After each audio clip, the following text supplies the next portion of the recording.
Hello, I'm Chip Stites. This is the Laughing Retirement.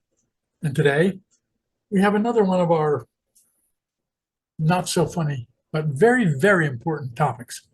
Now, what I want to talk today about is debt.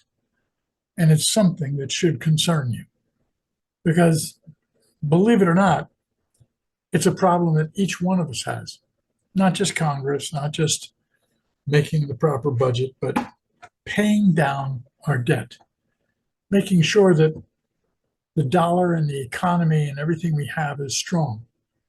So today, we're going to talk about our national debt and dancing with the devil we know, debt. And actually, it's well past time for a new partner. And the thing that prompted this particular video was watching Congress wrangle about trying to save about 3.1% of our debt problem. Everybody wants or gives lip service to getting rid of our debt. Almost nobody does it. Every president that I've heard of since Jimmy Carter has talked about getting rid of our national debt. Ronald Reagan wanted a smaller government, and by the time he was done, his government was 10 times bigger than it was when he started. Every president since then has said, we got to solve this debt problem, but none of them have done it. And the last president who had the possibility of at least doing a pay down against our debt, and that was Bill Clinton, President Clinton chose not to. He chose to do what most politicians would have done, which is give the money to his cronies so that they can splash it out and get more votes for themselves. You see, well, I'll talk about what Ben Franklin said later, but let's take a look at this for right now. Let's take a look at our debt and what it means and what it does to us. So, my goal here is to be apolitical. I don't want to talk about anything from a political point of view because the debt is an apolitical debt. Nobody's at fault here, and everybody's at fault. We started in 1945 with the Bretton Woods Agreement, and it established the international monetary system. It fixed the dollar as the world reserve currency, and it pegged the value of the dollar to the value of an ounce of gold. And so we created a financial asset in post-World War II world, and that asset was the US dollar as currency of international trade and the reserve currency, the currency that the world would use to loan money, that the world would use to make sure that the balance of payments between one country and another worked well. That system collapsed in August of 1971 when Nixon took us off the US dollar, and he did it for reasonable reasons. First of all, the value of gold was not keeping up with the value of the dollar, and that's one of the problems of a currency or anything else that's fixed to a specific asset. Will the specific asset grow fast enough to keep up with the needs, the monetary needs of the country or countries or world it is supposed to serve? In this case, it didn't. So as of August of 1971, we became a fiat currency. Now, that is a currency that's not based on any particular commodity or specific tangible asset. It is based solely on public trust. And that's part of the makeup of any good currency. You have to have public trust and you have to have availability. So that's what the dollar has. But let's look at the pros and cons of a fiat currency. The pros, it's not fixed. It's not a fixed resource. It's a central bank or the Treasury Department controls the supply, and they can print money as they need to. There's a lower risk of unexpected devaluations or supply interruptions. The US government has control, and we're the only group in the world that can print money legally. The cons are that since it's not tied to any commodity, it's dependent upon responsible fiscal policy. We have something called quantitative easing and quantitative tightening. Quantitative easing, you've heard about before, after 2008, in which the government puts money into the system. Quantitative tightening is the opposite, and supposedly that's what's very quietly happening now. They're withdrawing money in order to slow down the inflation, slow down the amount of money in the money supply, and to slow down the speed of money. Well, everybody was saying that was bad, that it was going to cause a problem, et cetera, et cetera. But so far, we've had a soft landing, and so far, most of what we have been told has happened. It's not bad, but it doesn't fix the problem either. Now, let's take a look at the last, since 2009, on a monthly basis, how many months we had a surplus and how many months we had a deficit. Well, from 2009 to 2025, we had roughly 33 months of surplus over 16 years. Now, given that the biggest surplus is always in April when we pay our taxes, and that there were roughly 16 months, 16 of those years were in April, out of the 33, that leaves 17. So out of 192 months, 17 of them, or 9% of those months, was our budget positive. Long story short, our budget is not much of a budget. When people discover that they can vote themselves money, the republic is at an end. That's Benjamin Franklin. And this is what we are struggling with today. People have discovered that they can vote themselves money. This is why you have people on the socialistic side seemingly to be right now rather appealing to the voter, because they're saying, oh, we'll give you fixed rents so that they don't go up all the time. We'll give you free food. We'll control all of the things that you need so that you get them. Well, I've got a bridge in Manhattan I'd like to sell you if you believe that one. Socialism has been tried. Communism has been tried. Almost everything has been tried. And the outcome has not been so good. The best outcome so far has been capitalism. And except for our debt, it's working pretty well. But our debt for us is a serious problem. Current interest on our debt is over $900 million a year, which is about 3.1% of our gross domestic product. The US debt, give or take $36 trillion, is greater than our annual GDP. As a matter of fact, it's about 137% of our annual GDP. In other words, our debt is 137%, 30% more than our gross domestic product. In other words, it costs us more to live than we actually make in a given year.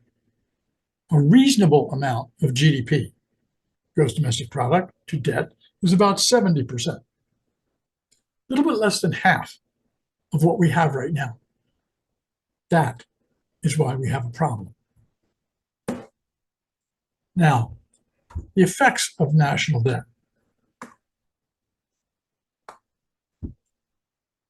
Debt reduces the investment of cash into our country because cash is going elsewhere. The cash is being forced to go to pay interest and to pay down the debt. Too much debt makes it harder to control interest rates. Too much debt means there's less cash in the system. Too much debt creates the need to spend money or to take money out of the system in order to pay down the debt. Business people want low rates. Of course they do. Free money is always a boon.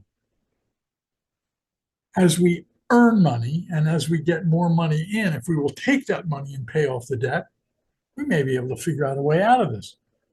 But most fiscal conservatives realize that the politicians' tendency is to want to spend more to get more votes. Mortgage rates are historically between 6 and 8%. Right now, they're about 6.1, I believe, for a 10-year mortgage, and more than that for a 30-year mortgage. So mortgage rates are pretty well back to normal.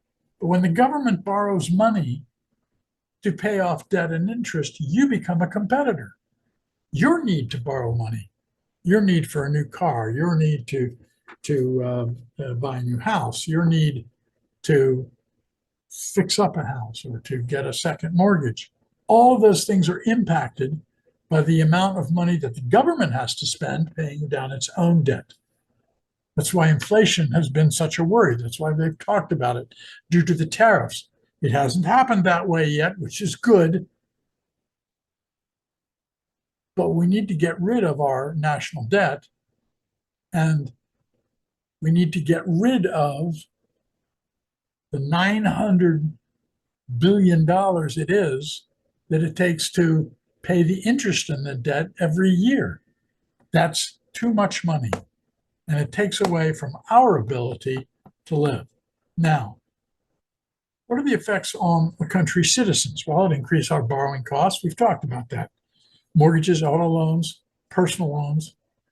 It potentially cuts into public services, because if we don't have enough money, how do we add services to something like healthcare?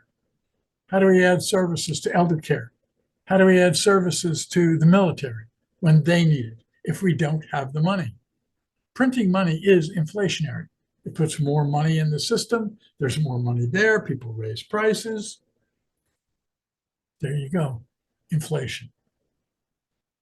It reduces the government's ability to respond to economic shocks. So the effects of high debt on us is to make our lives more expensive as well. And this should concern you, because right now we wouldn't be having a lot of the problems that we are having if we didn't have this debt. We wouldn't be as concerned about what's happening to Social Security, because we'd have the money to pay for it. We wouldn't have the money to worry about. We wouldn't have the worry about Medicare and having the money to pay for it. There wasn't any debt, you could pay for it. So people complain about what they're not getting, yet they ask for more. So it's a tug of war for Congress too, because Congress wants to give you what you want so that you'll vote for them. At the same time, if they continue to give you what you want without some fiscal restraint, they won't be able to give you anything. As a matter of fact, they'll have to start taking from you.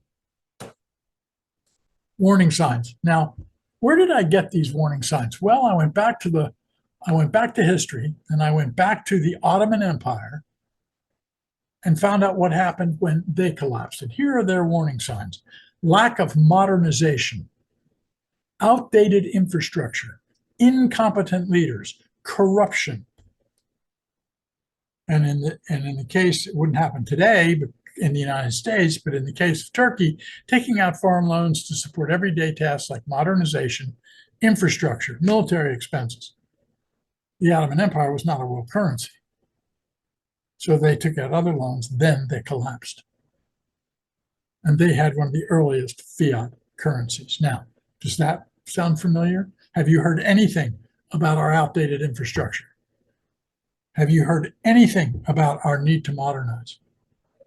Have you heard anything about the government working on paper and putting things in caves when people wanted to retire? You've heard all that. You've heard about the corruption. You've heard about the incompetency. And this is either party. All of those things exist today, and they are the warning signs that were there when the Ottoman Empire had the same problem centuries ago. So we should be worried. We should be concerned. What can you do? Well, first of all, get stingy. Don't spend frivolously. Pay down your debt. Own stores of value: gold, oil, gas, silver. Own companies that have a tangible value. That should be a part of your portfolio. Don't buy on credit. Write, speak, call, speak with your congressperson or your senator. That you can do. Because what disturbed me most and what prompted this video was the fact that even after they had it passed, they were arguing about the 3.1% of the debt that they wanted to get rid of because, oh, don't take this from me. Don't take that from me. Don't take that from the other thing. It's always, well, this is a good idea, just not from me. But you see, this debt's going to be paid down by all of us. And so it disturbed me when Congress people were arguing about such a small amount of savings on our debt, 3.1%. Now, what else can you do? Well, I think there's a lot you can do. I think we're in for a rough go here for a while. And I know a lot of people feel the same way I do. First thing you can do is over time, when you stop working as quickly as possible, get out of your IRAs and 401ks, because those are things the government has control over.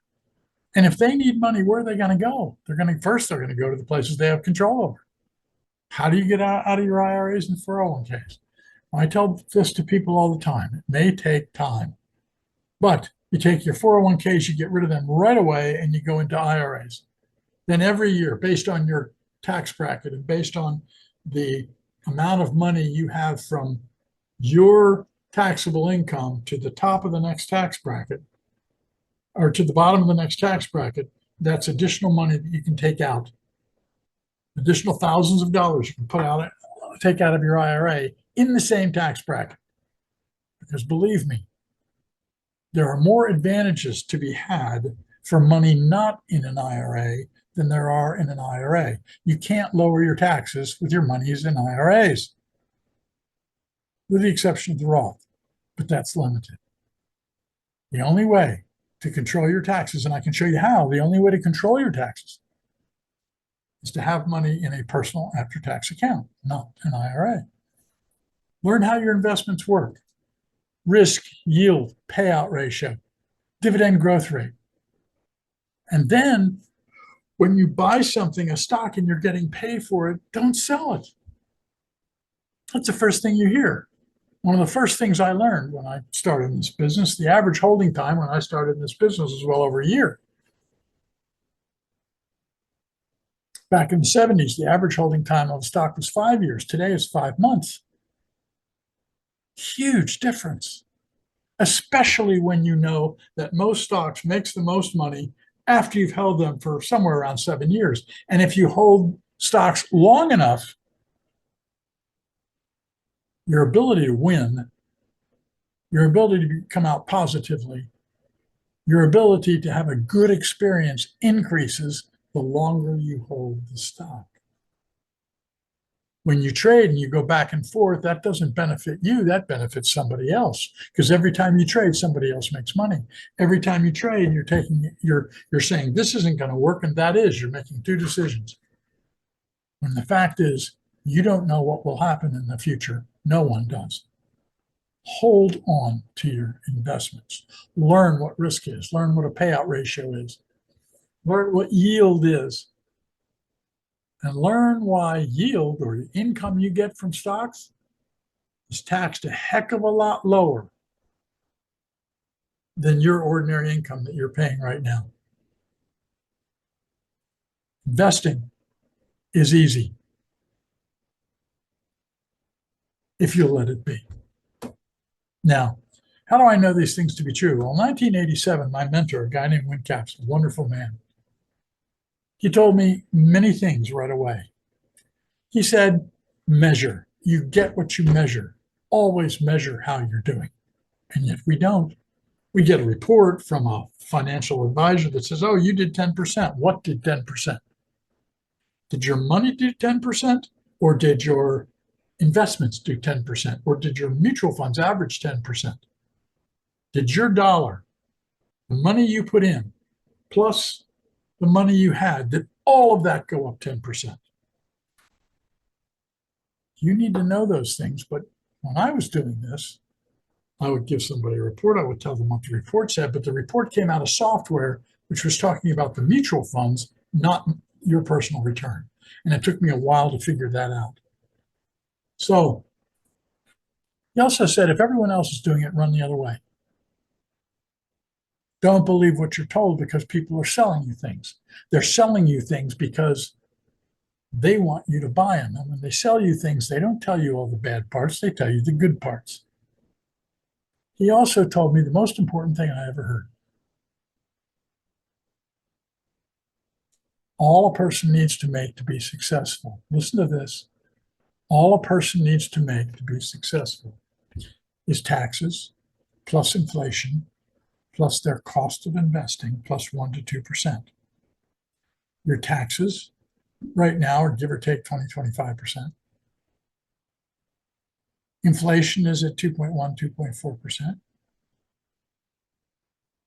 Your cost of investing, if you have an advisor, is somewhere between 1 and 2.2%. 1% for the advisor and 1% for the investments, give or take. And then all you need to make more than that is 1 to 3%. And the only thing in there that you can control, the only thing that you can control are your expenses. Those you can control. And once you start controlling your money, you can control how much you earn and what the taxes are on what you earn. You can't do that from an IRA. So in order to control our debt, you can help yourself by learning to control your own money. Because as times get more difficult, as the value of the dollar drops, as people begin fighting to be the next reserve currency, and believe me, everybody hopes the dollar will fail because they would like to be in the position we are. If you understand what your money is doing and you know how much risk you're taking, you understand risk, and you understand how much you're getting paid, regardless of whether the market goes up or down or not, and I can show you how to do that. Once you understand that, then you can take control of your life. You can control your expenses of investing. You can control your taxes.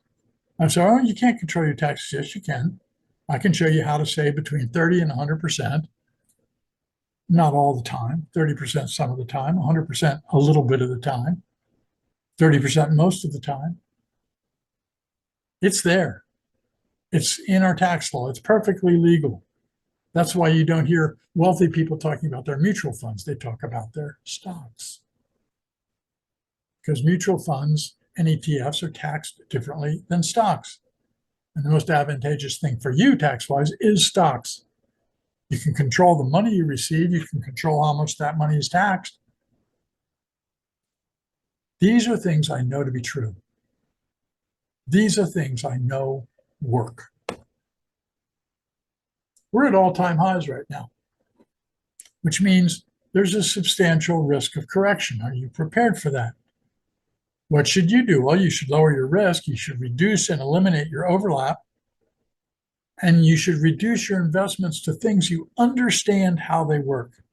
Because if you don't understand how something works and it collapses, and you say, oh my God, what happened? Where did this go? You didn't understand it. Of course, something happened that you didn't understand. Warren Buffett, the enemy of the equity investor is expense and emotion. Expense and emotion. Expenses you can control, and with a process like we have, you can also control your emotions. So give yourself the best present money can buy, and time can buy, peace of mind. Watch our masterclass. Is it worth saving 50% of your retirement to watch a masterclass and understand how something works? By doing it yourself,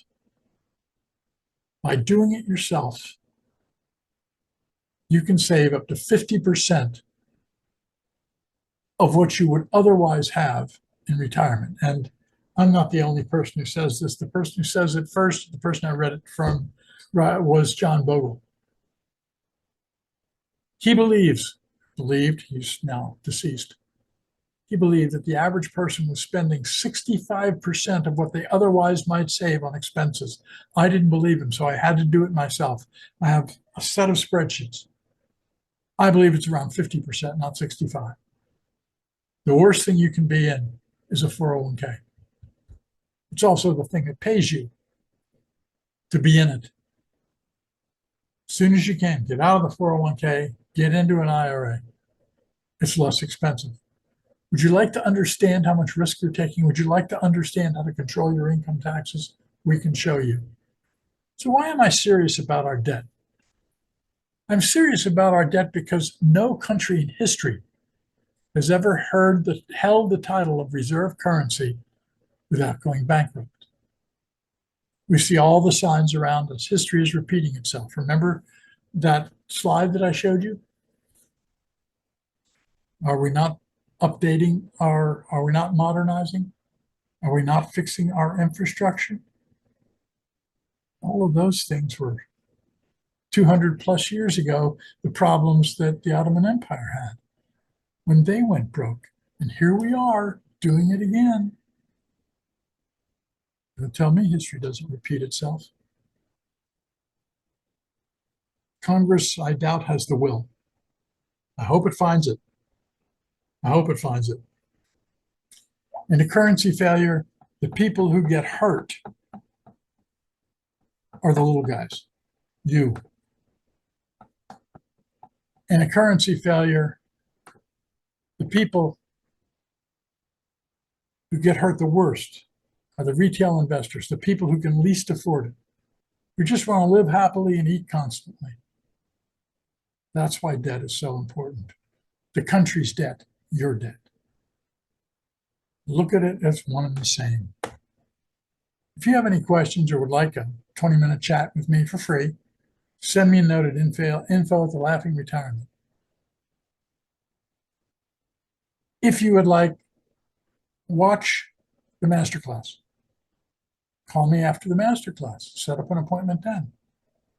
I can give you peace of mind about what your money is doing by having a skill that gives you the ability to understand your financial life, maybe for the first time in your life. Thank you for your time. Thank you for listening. I hope that you will watch the masterclass, that you'll take some time and learn about your money. In the meantime, I hope you learned something here. I hope this has made sense to you. And I hope you will join us at the Laughing Retirement. Subscribe, put in for a 20-minute chat, send me an email at info@Laughing Retirement. I can help you make this transition. I'm Chip Stites. This is the Laughing Retirement. And we've been talking about debt. Thank you.